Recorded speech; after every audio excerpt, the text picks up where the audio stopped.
ना बजेगा डीजे, ना होगा नाच गाना, खड़े होकर भी नहीं खाएंगे खाना। अगर फिजूल खर्ची से हुआ विवाह तो मौलाना नहीं पढ़ाएंगे निकाह। फिजूल खर्ची पर जारी हुआ फतवा। जन्म, मरण और परण, इन दिनों देश का जो परिदृश्य है उसमें होने वाले प्रोग्रामों को प्रतिष्ठा तक से जोड़ दिया जाता है। आज के समय में दिखावे की चमक में पैसा पानी की तरह बहाया जाने लगा है, लेकिन ऐसी फिजूल खर्ची पर जारी हुआ है फतवा। ना बजेगा डीजे, ना होगा नाच गाना, खड़े होकर भी नहीं खाएंगे खाना। अगर फिजूल खर्ची से हुआ विवाह तो मौलाना नहीं पढ़ाएंगे निकाह। फिजूल खर्ची पर जारी हुआ फतवा।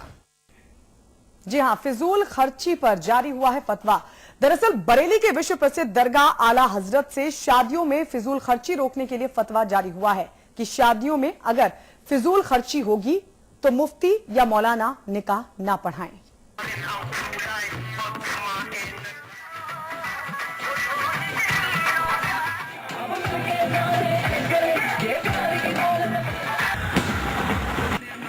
डीजे की धूम हो, नाच गाना हो, आतिशबाजी भी आसमान तक करती हों अटखेलियां।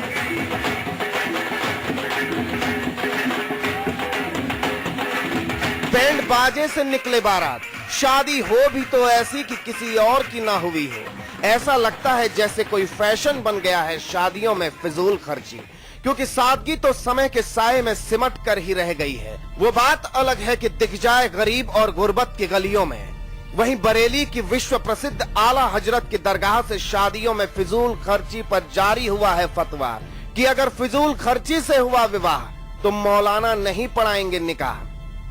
फतवा दिया गया है कि खड़े होकर खाना खिलाना, फजूल खर्ची, ये बेजा इसराफ, ये सब तमाम चीज़ें जो है वो शरीयत इस्लामिया के खिलाफ हैं। इसलिए इन तमाम चीज़ों से जो है मुसलमान परहेज करें। इन तमाम लोगों को तंबीह की गई है कि हिदायत दी गई है इमाम हजरात को कि इस तरीके से जहाँ भी फजूल खर्ची हो रही हो, बेजा इसराफ हो रहा हो, नाच गाना, ढोल बाजा तमाशा जहाँ भी हो, तो वहाँ पर निकाह न पढ़ाएं। अगर तमाम उलमा और अइम्मा इकराम जो काजी हैं, निकाह पढ़ाते हैं, ये लोग पाबंद हो जाएंगे तो मैं समझता हूँ इंशाअल्लाह मुस्लिम समाज भी के अंदर भी सुधार आ जाएगा। कर्ज से टूट जाती है कईयों की कमर शेखी के इस जमाने में। लगातार गहरी होती इन लकीरों का ये दर्द वाजिब है। वैसे भी ये 16 आने सच है कि एक बदलेगा तो कई बदलेंगे, कुछ बदलेंगे तो सब बदलेंगे। और इसके साथ साथ भी जो और मुस्लिम तंजीमें हैं, जो ख़ासतौर पे मुस्लिम पर्सनल लॉ बोर्ड है या जमीयत उलमा हिंद है, दूसरी जो तंजीमें हैं उनको भी चाहिए और कि इस तरह की पहल में आगे आएँ और साथ में बढ़कर अगर इस तरीके के काम को आगे बढ़ाया जाएगा तो इससे बहुत अच्छी मुस्तकबिल हिंदुस्तान को देखने को मिलेगा। आला हजरत ने ये फतवा जारी किया है कि सादगीपूर्ण हो और उनका मुख्य मंतव्य उसमें यही है कि समाज में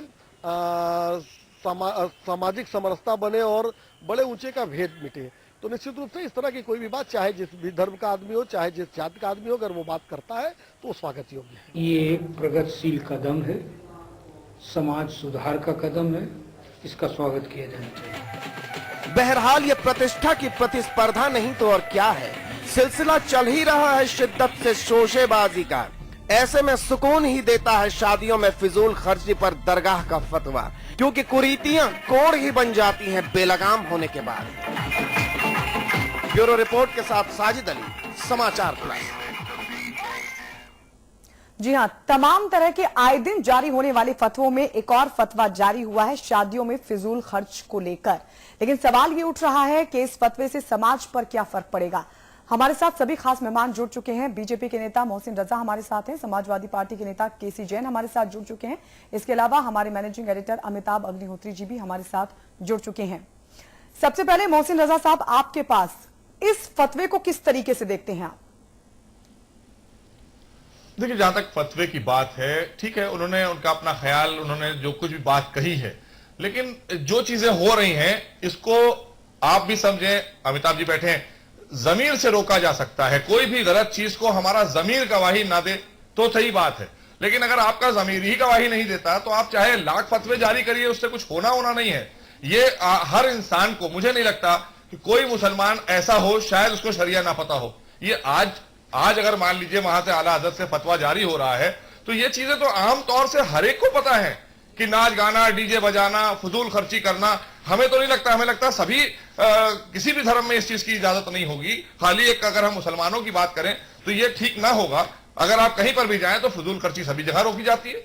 तो लेकिन बाई फोर्स कोई चीज को रोकना शायद मुझे लगता है बहुत आसान काम नहीं है, और इस्लाम भी बाई फोर्स किसी चीज के लिए नहीं कह रहा है। इस्लाम आपको बताता है, दीन हमारा ये बताता है कि ये अच्छी चीज है, ये बुरी चीज है। अगर आपको अच्छी चीज अच्छी लगती है अपना लीजिए, बुरी चीज है छोड़ दीजिए। कहीं डंडा लेके नहीं खड़ा होता है। तो बहुत सी चीजें हैं, बहुत सी चीजों को हम जानते हैं, जानते बूझते नहीं करते, तो उसका जो कुछ सजा मिलेगी अल्लाह के यहां वो हम ही को मिलेगी, वो किसी मुफ्ती को नहीं मिलेगी, किसी फतवा देने वाले को नहीं मिलेगी। उन्होंने अपना काम किया, अगर हम उस पर अमल नहीं करते तो सजा हम पाएंगे।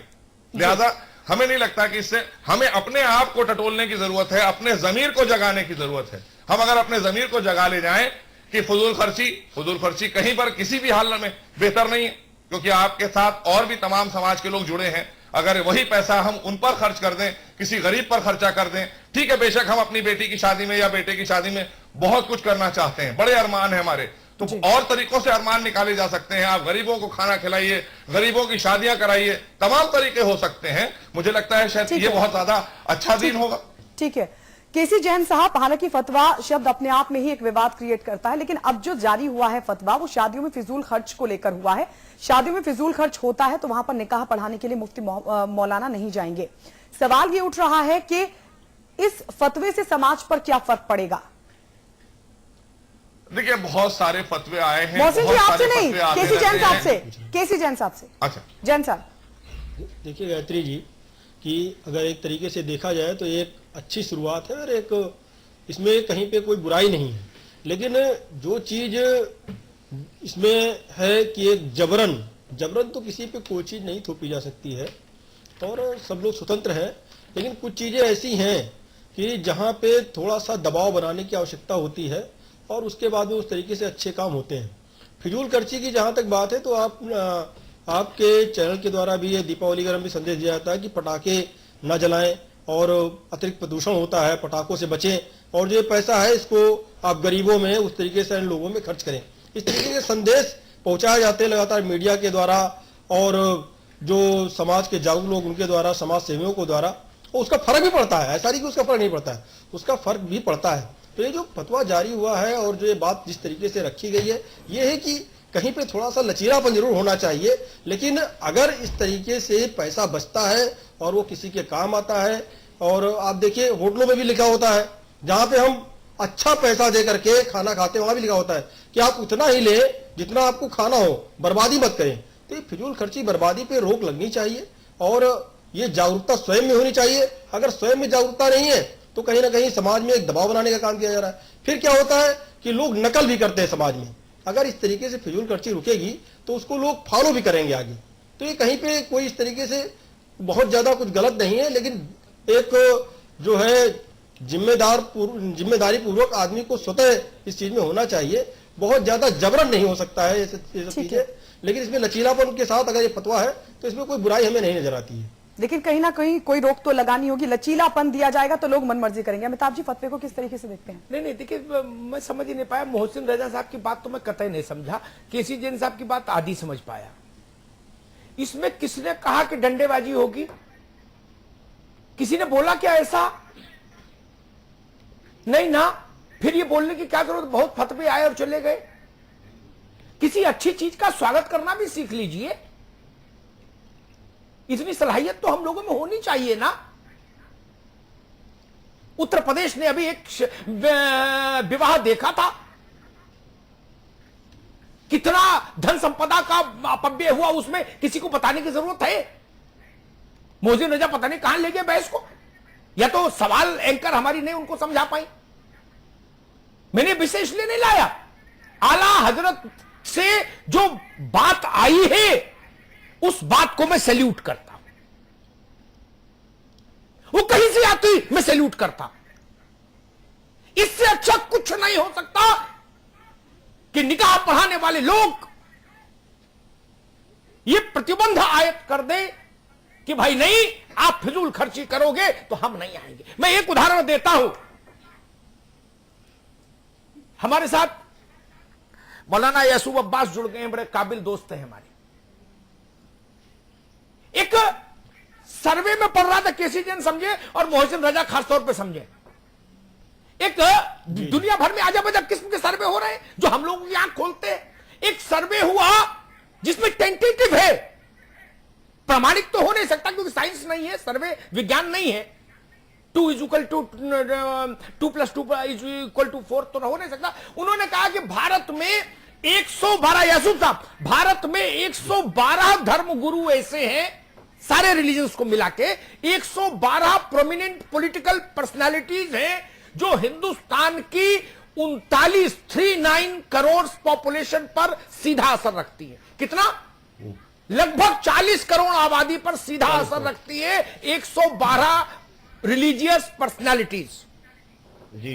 वो 112 रिलीजियस पर्सनालिटीज एक मंच पर आ जाएं तो फिर मुलायम सिंह, मायावती, नरेंद्र मोदी और ज्योति बसु, नीतीश कुमार और ममता बनर्जी, ये कुछ भी करें, इससे कोई फर्क पड़ता है? फिर हिंदुस्तान में तो सुधार शुरू हो जाएगा ना। मैं तो कहता हूं ऐसा ही प्रतिबंध हिंदू धर्माचार्यों को भी आयत करना चाहिए। ये सलाह देनी चाहिए अपने भक्तों को, जिन महाराजों को सुनने के लिए 5-5 लाख आदमी आता है, बड़ा छोटा हर तबका आता है, मंत्री भी आता है, संतरी भी आता है, सब चरणों में बैठते। महाराज इतना तो बोल सकते हैं कि बिटिया की शादी में फिजूल खर्ची करोगे तो हमसे नाता नहीं, कल से आश्रम मत आना। इतना तो बोल सकते हैं, दहेज लोगे लड़के की शादी में तो हमारे शिष्य नहीं रहोगे। यही तो दीन का काम है, यही तो धर्म का काम है, यही तो पुण्य का काम है। क्या समस्या है इसमें? मैं तो हतप्रभ हो गया जब मैंने सुना कि ना देखिए कुछ नहीं, ऐसे पद पे आते रहते हैं, इसको कोई मतलब नहीं। मतलब है, मतलब होना चाहिए। हिंदुस्तान में एक अच्छी बात आई है, उसका स्वागत होना चाहिए, उसकी प्रशंसा होनी चाहिए। जो लोग जमीन पर नहीं रहते उनको अंदाज नहीं होता कि ननकू की बिटिया सिर्फ इसलिए बैठी रहती है कुंवारी क्योंकि उसके पास खर्च करने को पैसा नहीं है, दहेज देने को। कौन इसकी जिम्मेदारी निभाएगा? दहेज का एक्ट तो हमने देख लिया, अंबेडकर बना के चले गए, आज तक उसका पूरा अनुपालन नहीं हो पा रहा ना। लोग रास्ते खोज लेते हैं पैसा खर्च करने के। और एक मैंने उदाहरण दिया उत्तर प्रदेश का, उसमें कौन सा एक्ट लागू हुआ? एक मोहसिन रजा की पार्टी के बड़ी पर्सनालिटी है, उनके परिवार में एक विवाह अभी कुछ दिन पहले हुआ, उनके यहां भी वैभव और विलास मैंने देखा। कौन सा कानून लागू है किस पर? नहीं, ये नैतिक बंधन होना चाहिए, ये मर्यादा होनी चाहिए। यासूब साहब गलत तो नहीं कह रहा? नहीं, ठीक बात है, बिल्कुल अमिताभ भाई, बिल्कुल सही बात है, रोक होना चाहिए पूरी तरीके से। बिल्कुल। जैन साहब, क्या आपको नहीं लगता कि इस कदम से अगर सभी लोग एक साथ आ जाएं, क्योंकि दबाव अगर किसी चीज का है तो उसमें हमने देखा है, जैसे कि दहेज का कानून है, उसके अभी हमने हाल देखा है, लेकिन अगर सभी मंचों पर आकर एक सुर में इस सादगी को अपनाएं, इसको अपने आचरण में लेकर आए, तो आपको नहीं लगता कि जो समाज में असमानता फैली है कम से कम वो दूर होगी? बिल्कुल गायत्री जी, बहुत सही बात है। और हमने ये चीज पहली टिप्पणी हमने की कि इससे फर्क जरूर पड़ेगा। और लोग क्या करते हैं, नकल करते हैं, स्टैंडर्ड की भी नकल हो रही है।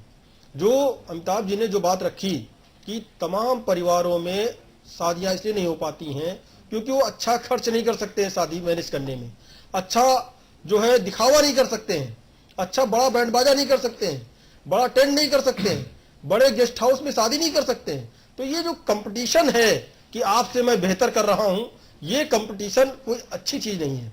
ये सिर्फ और सिर्फ ठीक है जैन साहब, यासूब जी, जैन साहब आपकी बात है। यासूब साहब मुझे समझाइए, हिंदुस्तान के, मैं मौलाना और संत की बात नहीं कर रहा हूं, मैं शब्द इस्तेमाल कर रहा हूं धर्म गुरु, जिसमें सारे धर्म के गुरु आ गए, ठीक है ना जी। वो कैसे भी कपड़े पहने सब आ गए जी। जो हिंदुस्तान के धर्म गुरु हैं वो बेमतलब के मुद्दों पर तो खूब कुश्ती करते हैं।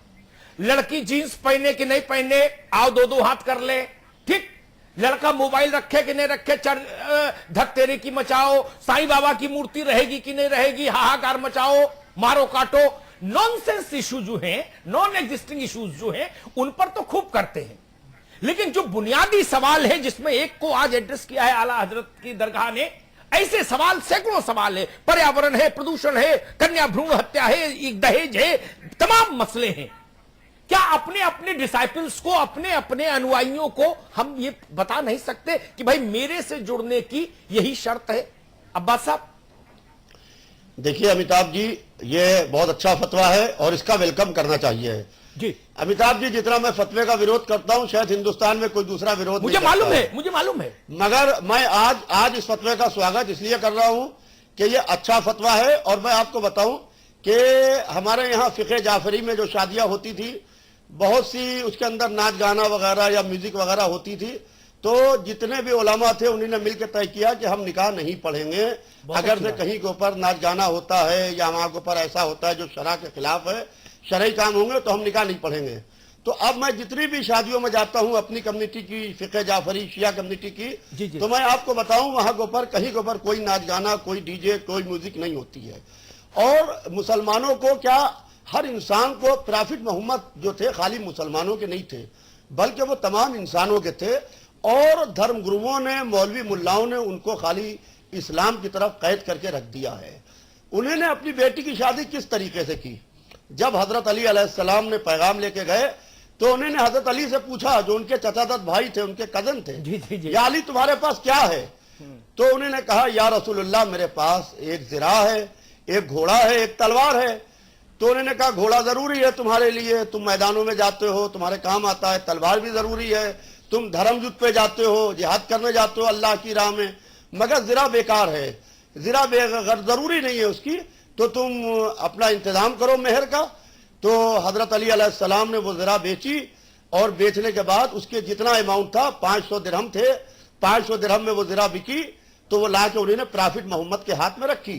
तो प्रॉफिट मोहम्मद ने अपनी बेटी, जो मुसलमानों की आइडियल है जनाब फातिमा, उनका जहेज का इंतजाम किया और वही जहेज जो हजरत अली की ज़िरा से जो सामान पैसा आया था, दिरहम आए थे, उसी का जहेज जो था उसी से जनाब फातिमा की शादी हुई। ये आइडियल होना चाहिए है।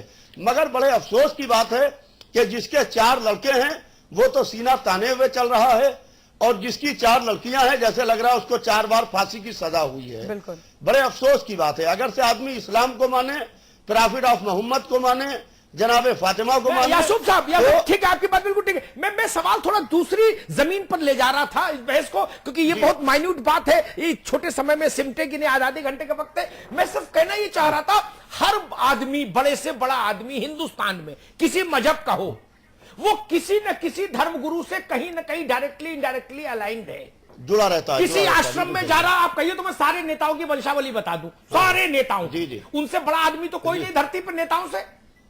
मैं सबको बता दूं कौन किस महाराज के आश्रम से अलाइंड है, ठीक है? वैसे ही मुसलमानों में बता दूं, क्रिश्चियंस में बता दूं, सबको सबका पता है, ठीक? अगर ये लोग इस बात के लिए खड़े हो जाएं कि हमसे रिश्ता रखोगे तो शादी में स्विस कॉटेज नहीं बनेंगी, फिर तुम्हारे यहां तो नहीं बनेंगी, ये कानून से नहीं रुकेगा, क्योंकि बड़े आदमी पर तो कानून लागू नहीं होता ना हिंदुस्तान में। अमिताभ अग्निहोत्री अपने घर शादी करें, कौन सा कानून लागू होने आएगा? कौन दरोगा आएगा टोकने? नहीं ना। वहां पर यह धर्म का दबाव काम आएगा। यासूब साहब गलत कह रहा हूं? बिल्कुल सही बात है और इसके लिए खड़ा होना चाहिए, हिम्मत लेना चाहिए। अमिताभ जी, जब तक हिम्मत नहीं कीजिएगा नहीं हो पाएगा और इसके लिए हिम्मत करना बहुत जरूरी है। और इस तरीके से आप देखिए, एक शादी क्या हो गई है, बिल्कुल एक मुसीबत हो गई है समाज के अंदर। आप बिल्कुल, ये फतवा जो आया है ये तो बहुत अच्छा फतवा है। अगर किसी अच्छे के लिए सामाजिक दबाव बन भी रहा है तो उसमें गलत क्या है? देखिए अमिताभ जी, मैंने अच्छी चीज का स्वागत है, हमेशा अच्छी चीज का स्वागत है। हम सब जानते हैं जो बात अभी यासूब साहब कह रहे हैं कि मोहम्मद साहब खाली अकेले मुसलमानों के लिए नहीं आए थे पैगंबर बन के, वो आलम इस्लाम पूरी दुनिया के लिए आए थे, हर इंसान हर मजहब के लिए आए थे। और उन्होंने जो बताया है उसको अगर कोई भी फॉलो करता है, चाहे किसी मजहब का हो, वहां मजहब की कैद ही नहीं है, लेकिन यहां पर मजहब की कैद लगाई जा रही है। लिहाजा कोई भी चीज बाई फोर्स की बात मैं कर रहा हूं, जो आप अच्छी समझ ही चीजें नहीं पाए, हैं, बाई उसको फोर्स कतई कहाँ तौर है? पे उसका स्वागत मोहसिन होगा। नजा- लेकिन जो अच्छी चीजें नहीं, मोहसिन बाई नजा- फोर्स की जाए तो लायक रहा फिर दीन में कोई जबर नहीं है। मोहसिन रजा, इसमें जबरिया शब्द कहाँ है? आपने क्या सुना, क्या बोला है? मैं आपसे जो बात कह रहा हूं, आप मेरी बात आप क्या समझे जहाँ नहीं? ले जाना चाह रहा हूं। आप समझे नहीं बात आप को। कह रहे हैं, आप समझे जैसा नहीं। अभी यासूब साहब ने कहा, आप समझे नहीं बात को। यासूब साहब ने कहा, अमिताभ मैं जी, एक मोहसिन मिनट साहब, मेरी समय बात खत्म हो गया, सुनिए, मेरे पास एक समय मिनट। नहीं। केसी एक जैन साहब, मिनट मेरी बात नहीं, अभी सुनिए, मैं नहीं, एक अभी मिनट समय आपको नहीं, सुना दूं अभी अपनी बात। केसी जैन साहब, मैं 1 मिनट सुना दूं, मैं 1 मिनट मेरी बात सुन लीजिए, 1 मिनट आपको सुनना पड़ेगी, क्योंकि मेरा कहने का सिर्फ मकसद यह है कि जैसे वो कहते हैं नाच गाना होगा तो हम शादी में नहीं जाएंगे, तो हमारे यहाँ कतई नाच गाना नहीं होता है, जैसा अभी यासूब साहब ने अरे कहा आप है बहस नहीं कि समझे कतई मित्र, नाच आप गाना हम लोग खुद नहीं आप आज जाते का हैं। विषय उन नहीं शादियों में समझे। जहाँ मोहसिन नाच गाना नजा, होता है, तो ठीक मौली है, साहब आपकी को तो बात आ वैसे गई। नहीं जाना मोहसिन है। नजा, आपकी बात आ गई। मैं फिर अंत में कहूंगा, आप आज की बहस का विषय नहीं समझ पाए। ये केसी जैन साहब, मैं एक मेरा सवाल है, उसमें बहुत संक्षिप्त सा उत्तर दीजिएगा, बहुत संक्षिप्त सा। एक बहुत बड़े आदमी के घर शादी हुई, दुनिया ने जगराता देखा, ठीक है ना? इतने जहाज उतर गए कि गिनने वाले पागल हो गए, कितने जहाज आ गए, ठीक? उसको कोई डीएम, कोई कलेक्टर, कोई कमिश्नर तो कानून की प्रतिलिपि पकड़ा नहीं सकता, किसी की हैसियत नहीं। लेकिन वो परिवार जिस संत के यहां आस्था रखता है, अगर वो बुला के कंधे पर हाथ रख के कहते कि बेटा ये अच्छा नहीं, तो शायद परिवार सोचता। आप समझ रहे हैं ना मैं कहां बोल रहा हूं जैन साहब? जी जी जी जी, मैं वही बात कहना चाह रहा हूं, इसमें क्या आपत्ति है? बिल्कुल आपत्ति नहीं अमिताभ जी। देखिए, जो धर्म गुरुओं का है, जहाँ पे आस्था जुड़ी होती है वहां पे सारे नियम कानून खत्म हो जाते हैं। जहाँ पे अगर आस्था से जुड़ करके ये चीज लागू होगी तो इसको लागू करना बहुत सरल हो जाएगा। ठीक है, अगर सारे धर्मगुरु इस चीज को फॉलो करें और इस तरीके का संदेश दें कि ये फिजूल खर्ची रोकी जाए, तो बिल्कुल उसके बाद ही ये समाज में चीज दिखाई लागू हो देगा, पाएगी। उसको follow करते जी हुए लोग। जी, अमिताभ जी संपाद की टिप्पणी। मैं यासूब साहब से एक बात कहूं, जी मैं तो नाम लेके बोलता हूं, सीधी समझ आए जनता को, पहेली नहीं बुझाता और बिल्कुल टू द पॉइंट।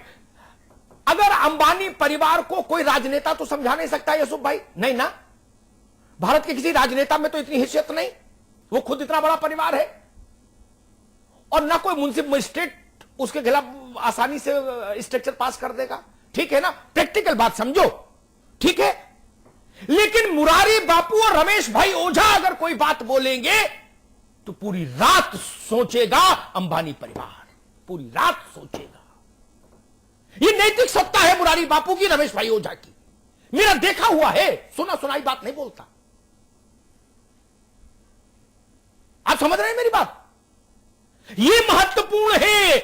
अगर वो ये बोले कि बनारस में जन्मदिन मनाने पर 40 करोड़ रुपया खर्च नहीं करो, तो बात मान ली जाएगी, और कोई डर के बोलेगा नहीं, और कोई बोलेगा तो वो मानेंगे भी नहीं।